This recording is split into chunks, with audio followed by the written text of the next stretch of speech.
kids! How are you feeling today? I hope that you are doing good. Welcome to another learning opportunity. I am your teacher, Miss Menchi Domiano, or you can call me as Teacher Mench. And for today, I will be discussing with you another topic in technology and livelihood education, major in home economics, and this is all about the different methods or ways in food preservation. Are you guys ready? Alright, let's get started. But before that, let us know first the objective of today's discussion. At the end of the lesson, you are expected to, first, understand the reasons in preserving food. Second, recite all the different methods or ways in food preservation. And third, identify the differences of each method in food preservation. I have here an activity for you to answer. And all you have to do is you have to choose the best and the correct answer for every question. The purpose of this activity is to assess your prior knowledge about the lesson. And each question is timed for only 5 seconds, so you have to answer very quick. Are you guys ready? Let's start! First question. How can we prolong the shelf life of food? A. By preserving. B. By washing. C. By storing. Or D. By soaking. Again, how can we prolong the shelf life of food? A. By preserving. B. By washing. C. By storing. Or D. By soaking. Your time starts now.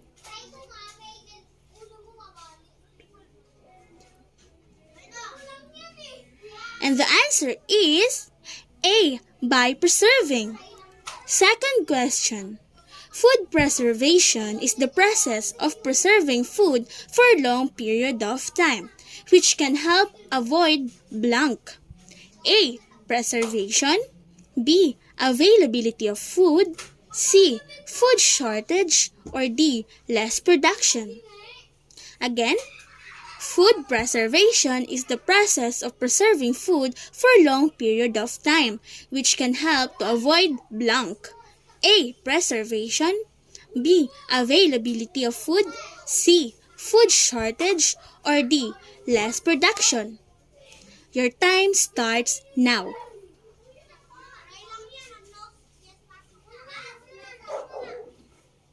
And the answer is C. Food shortage. 3. Which preservation method is used to make tapa, tinapa, and longanisa? A. Drying. B. Smoking. C. Canning. Or D. Salting. Again, which preservation method is used to make tapa, tinapa, and longanisa? A. Drying. B. Smoking. C. Canning. Or D. Salting. Your time starts now.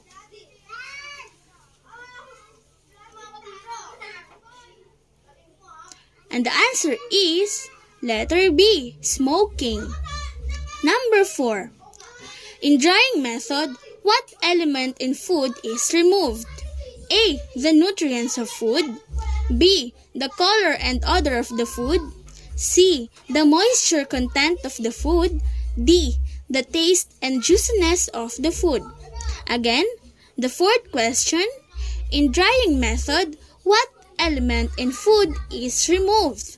A. The nutrients of the food. B. The color and the odor of the food. C. The moisture content of the food. Or D. The taste and juiciness of the food. Your time starts now. And the answer is letter C. The moisture content of the food. And the last question. Brian and Meryl went to the market to buy fish, beef, chicken, and pork. What is the best method they should do to preserve the food they bought? A. Sweetening. B. Freezing. C. Sterilizing. Or D. Pickling. Again, the last question. Bryle and Meryl went to the market to buy fish, beef, chicken, and pork. What is the best method they should do to preserve the food they bought?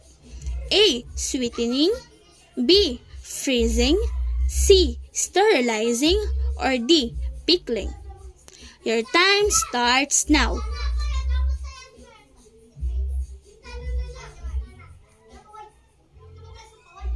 And the answer is letter B, freezing.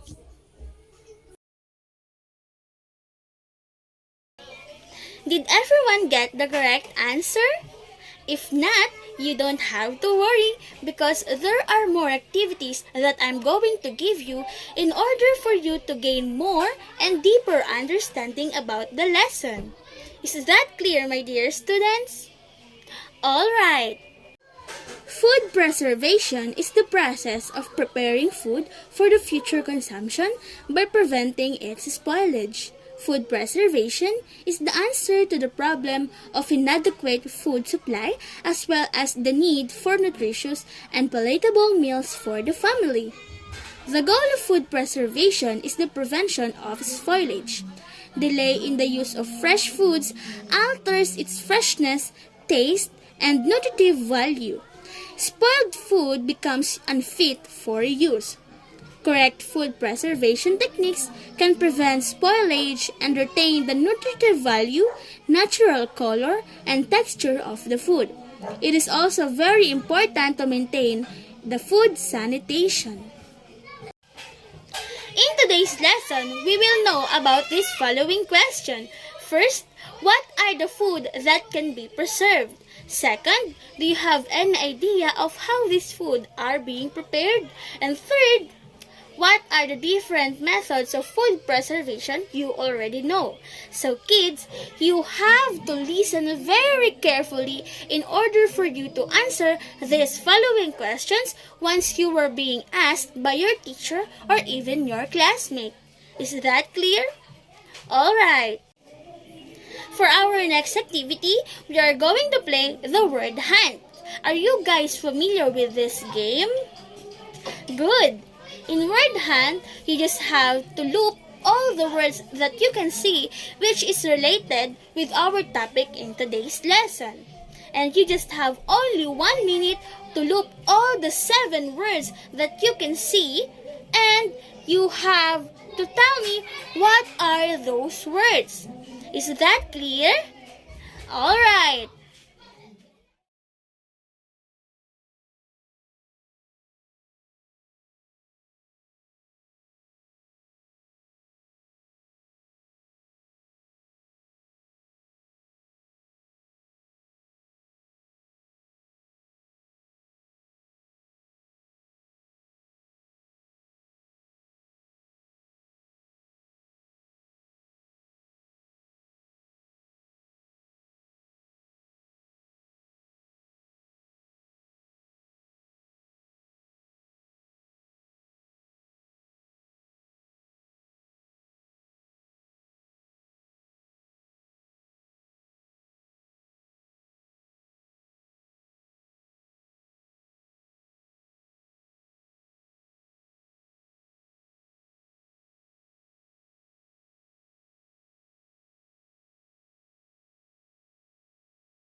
The words that we have found in word hunt are smoking, sterilization, pickling, salting, curing, and refrigeration. Very good. That's it. I can say that you are good in word hunting. There are 10 most common methods in preserving food. The first one is drying. Food drying is one of the oldest methods of preserving food. Drying food is simple, safe, and easy to learn. It is the easiest and the most common method of food preservation. The moisture content of food is removed so it makes the food easy to store and carry and requiring no refrigeration, which makes dried foods ideal for domestic use as well as for use in the rough outdoors. Moreover, dried foods are good sources of quick energy and wholesome nutrition, since the only thing lost during preservation is the moisture. The next method is salting. Salting is a method of preserving food that was more common before modern refrigeration. Salting preserves food by drawing water out of the food, preventing bacteria from growing and spoiling the food. Salt is applied to the food to be preserved like meat, fishes, shrimps, fruits, and eggs. Products made from salting are bagoong, burong mangga, mustard, salted egg, and fish sauce. The third method is freezing. Freezing delays spoilage and keeps food safe by preventing microorganisms from growing by slowing down the enzyme activity that causes food to spoil. It is a quick and convenient way to preserve foods such as meat, poultry, and fish, which are stored under 0 degrees Celsius or 32 degrees Fahrenheit until they are to be consumed. The fourth method is refrigeration. Refrigeration is one of the most popular forms of food preservation in use today. It keeps at low temperature to prolong their freshness like eggs, milk, fruits, vegetables, and dairy products. The fifth method is smoking. Smoking is the process of flavoring, browning, and cooking or preserving food by exposing it to smoke from burning or smoldering material, most often wood. Foods such as cured meat and fish are exposed to smoke and preserved, examples of which are tinapa, tapa, and longanisa. The sixth method is curing. Through the use of combination of salt, sugar, and either nitrate or nitrite, fish and meat can be successfully preserved and even add flavoring to them. Curing is a method done by soaking or injecting meat with preservatives like sugar, salt, vinegar, and saltwater solution. Examples are longanisa and tocino. The seventh method is pickling. Pickling is the process of preparing food by soaking and storing it in a brine containing salt, acid, usually vinegar, or both, a process which can preserve otherwise perishable foods for months. The resulting food is called a pickle. It can be used with most foods including fruits, vegetables, meats, seafood, and eggs. The eighth method is canning. Canning is an important and safe method for preserving food if practiced properly. It involves placing foods in jars or similar containers and heating them to a temperature that destroys microorganisms that causes food to spoil. During this heating process, air is driven out of the jar, and as it cools, a vacuum seal is formed.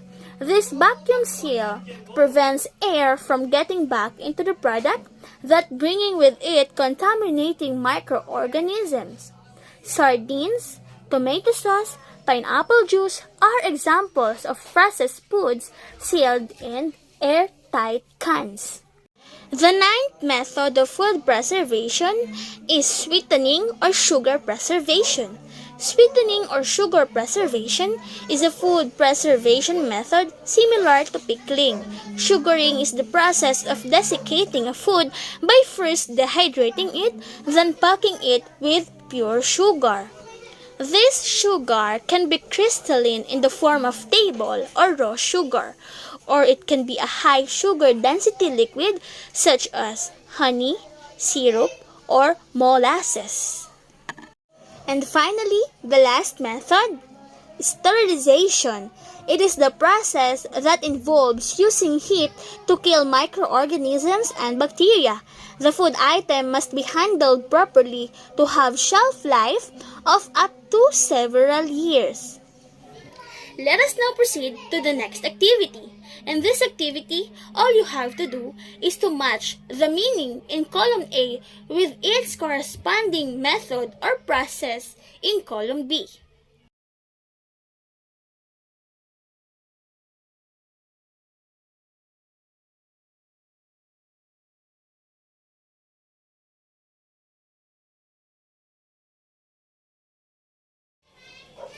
We will now proceed with another activity. All you have to do is to read each sentences carefully and fill the blank with the correct answer from the box. Let's start!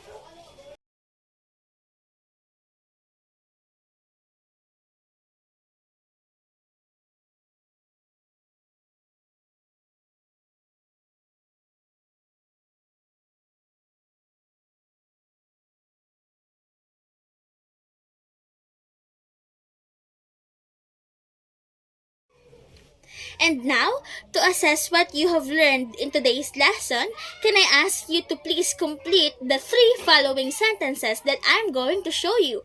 Take note that this will serve as your review. First sentence. The process of transformation of raw ingredients into food by means of physical or chemical ways is called blank.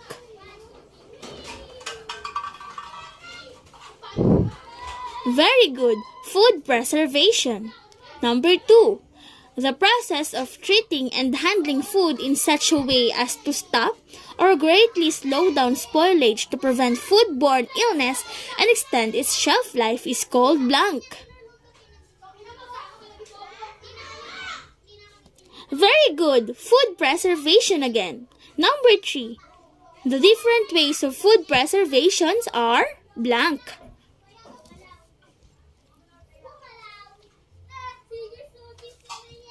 Very good. The answers are salting, drying, freezing, curing, canning, refrigerating, sweetening, sterilizing, pickling, and smoking. And those are the 10 different ways of food preservation that we have discussed today. Are you still there, kids? Because we will now proceed with another activity for today's lesson. Let's see if you already mastered all the different ways or methods in food preservation.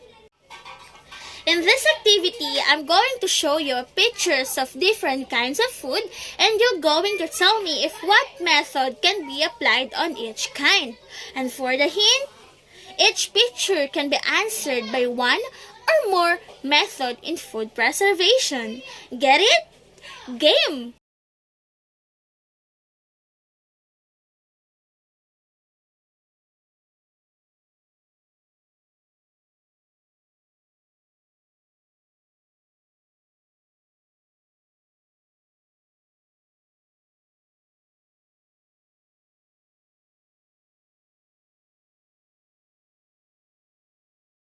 Awesome! Aside from being familiar with the different methods of food preservation, you can also now identify the foods with its own way of being preserved.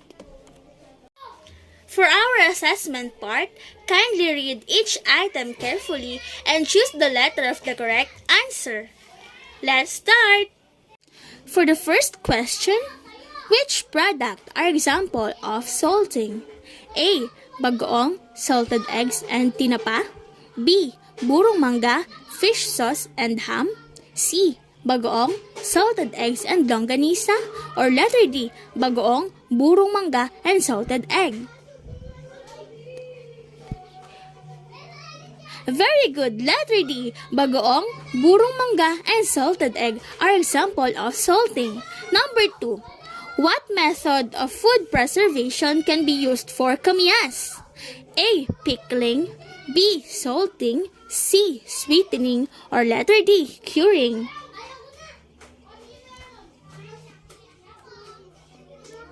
Letter A. Pickling. Number 3. How can we prolong the shelf life of food? Letter A, by preserving, B, by washing, C, by storing, or D, by soaking. Very good. Letter A, by preserving. Number 4. What are the ingredients to make a brine solution? A, salt and pepper. B, vinegar and salt.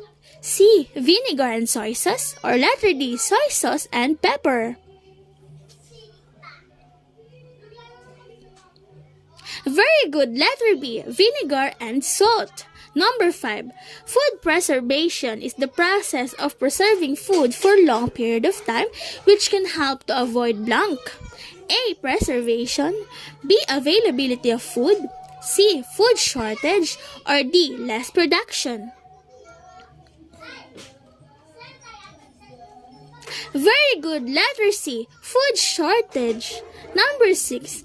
Aling, Kasing, and John went to the market to buy fish, beef, chicken, and pork.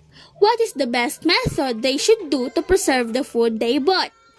A, sweetening. B, freezing. C, sterilizing. Or D, pickling. Very good. By freezing. Letter B. Number 7. Which preservation method is used to make tapa, tinapa, and longganisa? A, drying. B, smoking. C, canning. Or D, salting.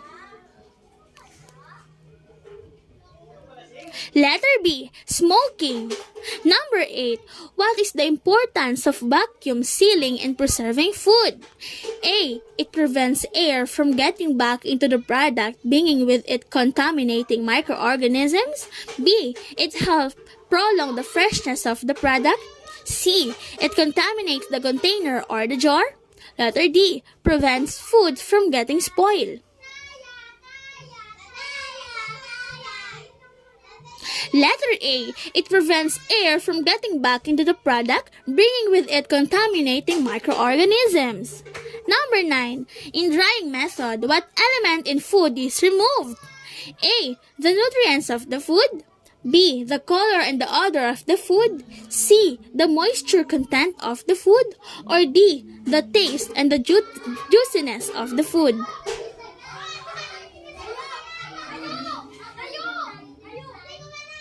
Very good. Letter C, the moisture content of the food. Number 10. What do you call the method of preservation which you set the temperature to 0 degrees Celsius or 32 degrees Fahrenheit? A, drying. B, salting. C, freezing. Or D, smoking. Very good. Letter C, freezing. Excellent, everyone. Seems all of you got a perfect score again. Finally, we will now take the final activity because I know that your knowledge is already enough to take this last activity. Now, this is just easy for you kids. The direction for this activity is you have to study the chart below. Put a check mark on the column that corresponds with the given process. Are you guys ready? Let's start! The first item or food to study is guava jelly.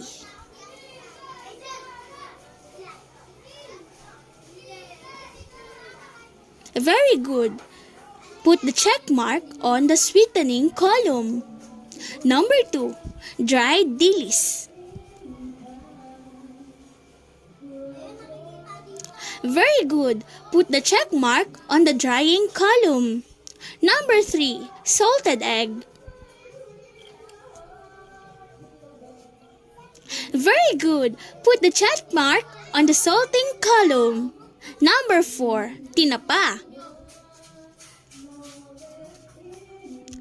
Very good. Put the check mark on the smoking column. And for the last number, pork. Very good. Put the check mark on the freezing column. It's clear as crystal that you have mastered our lesson today. This is the end of our discussion, and I hope that you have learned something today. Again, I am Teacher Menchi, and I am your teacher in TLE, major in Home Economics. Thank you for listening, kids. See you in our next lesson. Goodbye!